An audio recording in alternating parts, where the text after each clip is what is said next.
Batman in 1940. Welcome to another episode celebrating Batman's 75th anniversary, and today we're going to be talking about what happened in Batman's life in Batman year 1940. So in the year 1940, Batman got his very first issue, #1, that started out in spring, and they released these issues basically every season. So we got 4 Batman issues, #1 through 4, spring, summer, fall, and winter in Batman year 1940. And basically what I'm going to do in this episode is basically talk about all 4 issues. The reason being because that's pretty much the only thing that happened in Batman's life in 1940. In 1939, we got the creation of Batman by Bob Kane in Detective Comics issue number 27, but now we're going to be seeing Batman's very own series that's going to start out with a big push with a brand new cast of characters that really bring a diversity into the Batman life. So issue #1 consists of 5 different stories. The first one is called The Legend of Batman, and that basically just gives Batman's origin as we know today, where of course he got shot, his parents got shot, he became the Batman, he trained, blah blah blah blah blah, you get the gist. Then the second story was called The Joker, and I'm going to go over this a little bit more in detail, but I won't be doing this with the other ones. So the second story is called The Joker, and this is the very first story with, it's all about the Joker. And basically what happens is the Joker kills a few men, he steals some valuable items, and he really ticks off this guy named Bruce Nelson.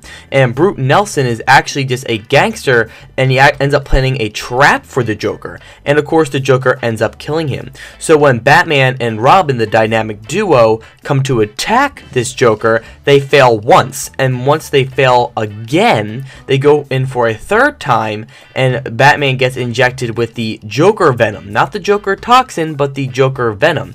And basically what the Joker Venom did back then was kill the person with leaving them a smile on their face, sort of like we still see today. And of course Batman gets around that, and when the dynamic duo fight the Joker the third time, they end up beating him up and taking him to prison. So that is the main gist of the very first Joker story for Batman, and I gotta say, it's simple, right to the point, shows who the Joker is, and it's pretty damn awesome. The next story is called The Giants of Dr. Hugo Strange, and of course you guessed it, it is mainly just about Hugo Strange. The next story is called The Cat, and this is of course the first appearance of Catwoman. So right off the bat we got Catwoman, Dr. Hugo Strange, and the Joker all in the first story. And then the last story is called The Joker Returns, which is basically the same thing. It's the same sort of Joker story, but what happens at the end is the Joker ends up stabbing himself while trying to defeat Batman, and we find out at the end that he is still alive, of course. Issue 2 consists of 4 stories. The first one called The Joker Meets the Catwoman, where of course the Joker and the Catwoman meet up. And the second story is called The Wolf, the Crime Master, and no big characters appear that are still villains today. And then the third one is called The Case of the Clubfoot Murders, and this is more like a detective kind of, I would say, like it's mainly focusing on like Batman's detective vision and everything, and this is also focused around James Gordon. Then the fourth one is called The Case of the Missing Link, which is of course once again no new characters have been revealed, it's just a dynamic duo. Then issue #3, which debuted in the fall, like I said, these appeared every season.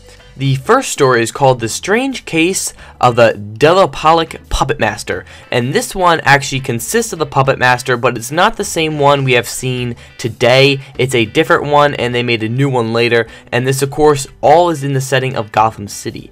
The second issue is called The Ugliest Man in the World, and I found this pretty funny, just the title is called The Ugliest Man in the World, and this is the second story in issue #3, and that mainly focuses just on Batman, Robin, and James Gordon. Then the third story is called The Crime School for Boys, and we get a man named Batman, Big Boy Daniels, and Pockets. Those are the 3 characters in this issue. And actually, Robin doesn't appear in this issue for the first time. There's no dynamic duo, it's just focusing on Batman. Then the third story is called Batman vs. the Catwoman, where of course we get, once again, Batman and Robin, the dynamic duo, versus Catwoman.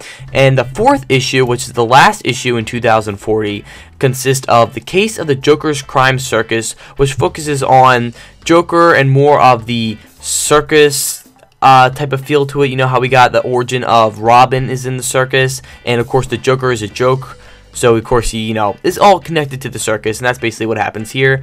And we're also going to see a lot focusing on the Wayne Manor as well. The second story is called Blackbeard's Crew and the Yacht Society.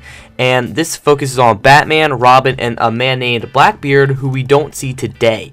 And the fourth story, or the third story actually, is called Public Enemy Number 1, Starts Jail Sentence. This is focusing on Batman and Robin and more of an appearance of the gangster and what's going on in the crime of Gotham and more in the deep stuff.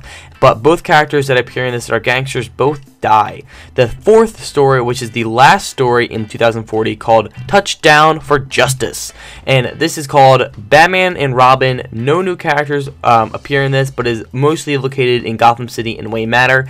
And I found this kind of funny. I thought maybe they called it Touchdown for Justice because it's kind of like it's football season, it's winter. Maybe they did that just to attract like a football type of gang there. I really don't know, but I just really like these titles. Like, they're very just classic, like The Legend of Batman, Touchdown for Justice, Public Enemies. Like, this is what we see today, and this is the very first time we've been seeing these titles. And these first 4 issues started out very well. Total amount of like stories together, we got 17 small Batman stories in 1940. I just named all of them for you, and that's basically what happened. The dynamic duo fighting off Dr. Hugo Strange, the Joker, Catwoman. Those are the main characters right there, and we still see them today. I'm talking about the Dark Knight trilogy. We got the Joker, we got the Catwoman, but of course we didn't get the goddamn dynamic duo, which I'm pretty sure we're going to be seeing in Batman Superman in 2016. Hopefully. But guys, I want to hear your thoughts in the comment section down below on Batman in 1940. And if you want to see what happened in 1941 for Batman, just click that like button. Guys, thank you for watching. Remember to comment, like, and subscribe, and I'll see you guys later. Peace out.